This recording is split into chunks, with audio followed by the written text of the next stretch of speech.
Right, so hello and welcome back to Books and Things and welcome to another video. And today I'm going to be discussing the Walter Scott Prize for Historical Fiction.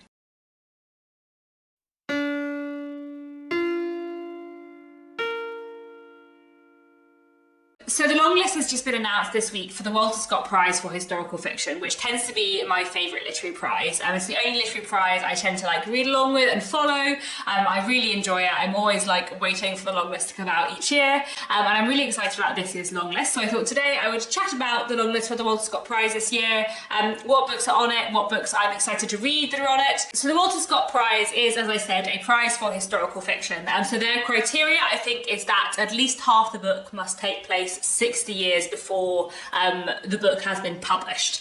And it's a prize that I really, really like. It tends to be a kind of mixture of quite literary historical fiction and more sort of the kind of more reading group end, which tends to be what I like. I have had great fun reading along with the Walter Scott Prize for historical fiction before, so I think this will be the fourth year that I am reading a section of the long list. I think I read along with the Walter Scott Prize in 2019, in 2021 and in 2022, and all the 3 years previously that I've read along with the prize, I have discovered new favourite books, at least one, usually two of the books I read on the Walter Scott Prize long list ended up on my favourite books of the year video. In general, as someone who loves historical fiction, it's really great fun to read along with a historical fiction prize and to read some kind of recent releases of historical fiction. The Walter Scott Prize as well, I find are really great for having a mixture of books from really big publishers and independent publishers. I do often find books through the Walter Scott Prize long list that I haven't heard of otherwise. And like I said, they tend to have a bit of a mix of more literary historical fiction and less literary historical fiction, which I like because I feel I love historical fiction. I read a lot of historical fiction, but I do tend to read sort of the same area of historical fiction, and the Walter Scott Prize has definitely prompted me before to pick up some books that are a bit too literary for my general taste, some of which I found too literary for my taste and some of which I have really, really loved.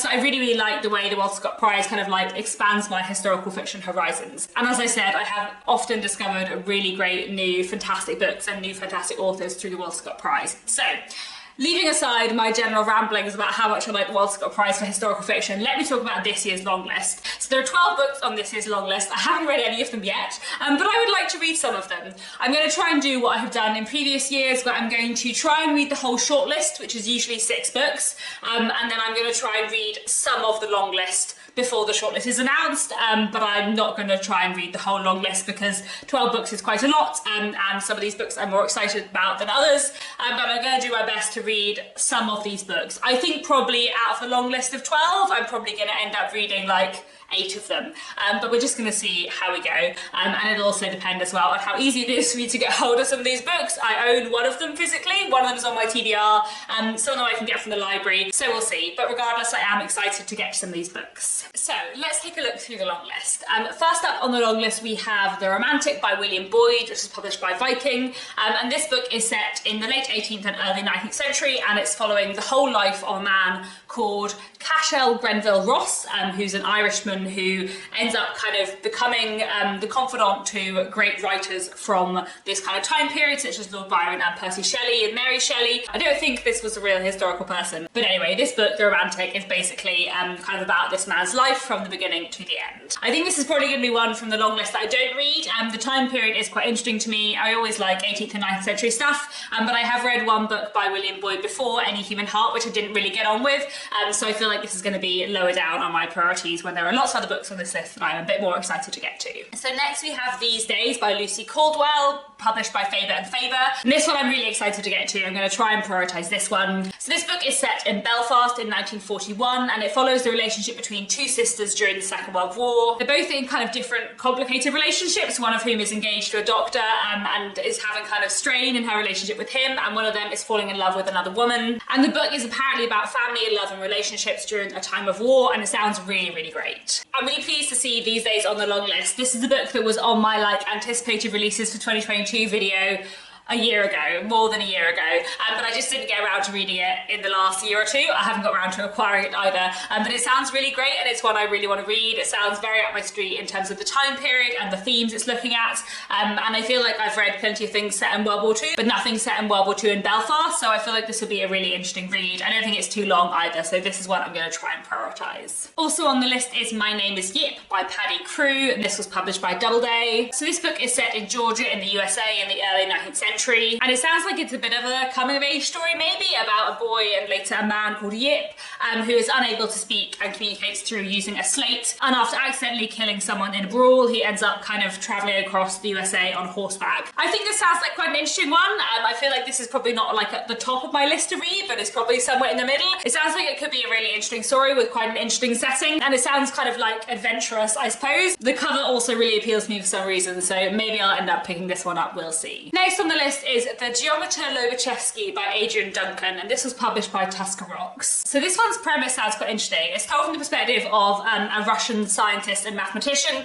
who is employed by an Irish company to measure land for drainage in a 1950s rural Ireland, and it's basically about this man's kind of attempts to understand the people that he is living with, and I guess kind of like cultural differences between the USSR at this time and Ireland. I feel like the combination of like 20th century Russian and Irish history could make this really interesting, and I feel like the kind of mathematics stuff might be quite interesting too. So I'm kind of intrigued by this one. I feel like maybe I'll end up reading this one, we will see. The cover does make me think that it is pretty literary in terms of the less literary to more literary scale of the Walter Scott Prize, so maybe that means I'll get on with it less, maybe not, we'll see. But either way, it sounds pretty interesting, so maybe I'll read it, we will see. Next on the list is Act of Oblivion by Robert Harris, which was published by Hutchinson Heinemann.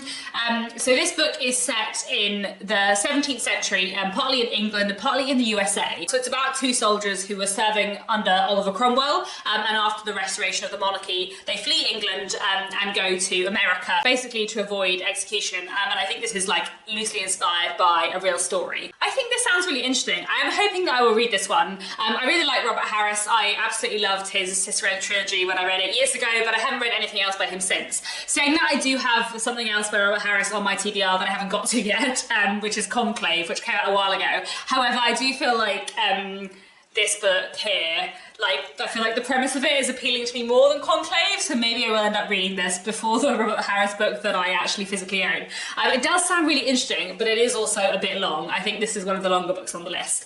However, I am quite intrigued, and I do really like Robert Harris, so maybe I will read this, we will see. Next up is the only book on the Walter Scott Prize long list that I actually own physically already, and that is this. This is The Secret Diaries of Charles Ignatius Sancho by Patterson Joseph, and this was published by Dialogue Books, and I am very excited to get to this one, hence why I own it already. I'm definitely going to read this in the next month or two. Now it's on the Walter Scott Prize long list, I will try and read it very soon. So this book is set in 18th century London, and it is a fictionalised account of the life of Charles Ignatius Sancho. Charles Ignatius Sancho was a real historical figure, and he's pretty well known in British history. He was really significant in the movement to abolish the slave trade, and he was also the first black person to vote in Britain. I find him a really interesting historical figure, so I think this novel about his life will be fantastic, and I'm really, really excited for it. So yeah, I'm really excited to see this on the long list because it sounds really, really interesting, and as I said, this is the only book on the long list I actually own physically, so I'm definitely going to be reading this soon. This will probably be the first book on the long list I get to, and yeah, I'm looking forward to it. Next up, we have another book that I'm very excited for. This is probably my second biggest priority on the long list, and that is The Chosen by Elizabeth Lowry,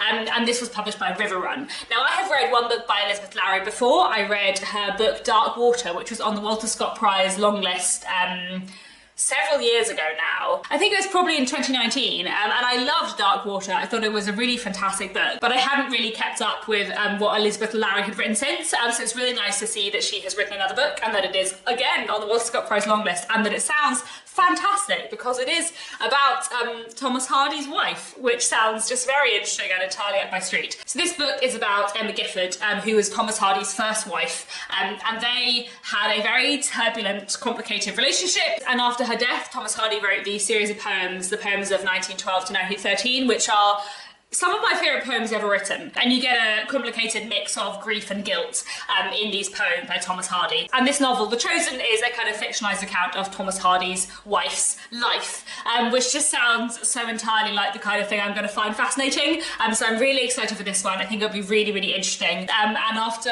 loving Darkwater, I really trust Elizabeth Lowry to do justice to this interesting premise. So I'm very excited for this one. I think it will be great. Next up, another one I'm very excited to read is The Second Sight of Zachary Cloudesley by Sean Lusk. And this was published by Doubleday. I think there's 2 Doubleday books on the list. So this is another one, like These Days, which I mentioned earlier, which was on my anticipated new releases for 2022 video a year and a bit ago, which I just never got around to reading last year, but which sounded great and which I am really excited to get to, especially because it definitely has themes of clockwork in and was described in its copy and publisher catalogues and stuff when it came out as being Dickensian, which, sounds up my street, doesn't it? So this book is set in the mid-18th century and it follows a young man called Zachary, his upbringing by his father, who is a clockmaker, and also Zachary's strange ability to kind of see into the future. As I said, this is a book that has been vaguely on my radar for ages. It sounds really, really interesting and it sounds very up my street, so I'm looking forward to this. Definitely one I want to try and get to in the next few months. Next on the long list is The Sun Walks Down by Fiona McFarlane, and this is published by Allen and Unwin. So this book is set in the 1880s in the Australian South, and it's set over just 7 days and nights as a farming community is searching for a missing child. This sounds like quite an interesting one. I feel like the setting especially will be really interesting, and the fact that it's set over just 7 days sounds really, really interesting to me. I do really like a book that is kind of set over a tight time period. Whether I'll end up getting to this one, I don't know. It's probably not quite as high on the list for me as some other ones, but it does certainly sound really intriguing. Next on the list is Ancestry by Simon Moore, and this is published by Little Brown. This book sounds like an interesting one. It is apparently a kind of fictionalised account of the author's own family history in 2 parts following 2 different characters, I think in 2 different times, one of whom is a soldier in the Crimean War, which sounds really interesting. So another 19th century setting, actually. I feel like the Walter Scott Prize is very 18th and 19th century this year, which I am excited about, because I do love to read about stuff set in the 18th and 19th century. And it's always interesting to see how that varies year on year. I feel like last year was quite a 20th century history year for the Walter Scott Prize, but obviously this year more of an 18th and 19th century history year, so that's exciting. This sounds like another interesting one which I may or may not get to. I think this one is one of the longer ones on the list, which may mean that I don't end up getting to it, but we will see. The next book on the long list is another one that I'm really excited to read, and this is I Am Not Your Eve by Devika Ponnambalam, and this has been published by Blue Moose Books. It's set in the 19th century and it follows a young Tahitian girl who is married to a French painter as his kind of child bride, effectively. And the book is told half from her perspective and half from the perspective of her young stepdaughter, who is a similar age to her. That sounds like a really, really interesting setup, and the kind of different narratives from the 2 young girls sounds really interesting too. This one is also apparently only 180 pages, so I feel like I can definitely fit this one in, and it sounds really, really fascinating. So definitely hoping to get to this at some point in the next few months. Finally on the long list is The Settlement by Jock Sarong, which is published by Tex Publishing. This book is set in 1830s Australia, which is a setting that sounds really interesting. However, it is the 3rd book in a series, so I am not going to read it as I haven't read the other 2 books in the series. I'm also not going to go into too much description of the blurb, because I don't know how spoilery it is for the earlier books in the series. It sounds like it would be quite an interesting novel, but having not read the first 2 books in the series, I feel like I will be leaving this one to the side. The last time that I decided not to read a book because it was on the Walter Scott Prize long list and it was the 3rd book in a series, it was The Mirror and the Light by Hilary Mantel, and I did win the prize that year. However, in general, I just feel like if a book is on a prize long list and it's later on in a series and I haven't read the rest of the series, then I'm not going to read all the rest of the books in the series in order to read it, just because I'm doing a bit of reading along with a prize. My reading along with prizes tends to be much more loose and casual than that. It sounds interesting regardless, but as it is the 3rd in the series, I will definitely not be reading that one. So there we go. Out of the long list of 12, there are 2 that I don't think I'll be picking up, which are The Settlement and The Romantic. And then out of the other 10, I hopefully will read some of them. I don't know how many, we will see. I am really excited for quite a few of these books, and hopefully in the next few months I will be reading even more historical fiction. So the shortlist is usually announced at some point in March or April, and then the winner is usually announced kind of in the middle of June. So there's plenty of months for me to get through some of these books, and I'm really excited for quite a few of them. Do let me know down in the comments if you've read any of these books, what you thought of them. Are there any you would especially recommend to me? Also do let me know what you think of the long list for the Walter Scott Prize for Historical Fiction this year. That's all for now. Thanks so much for watching, and I'll be back very soon with another bookish video.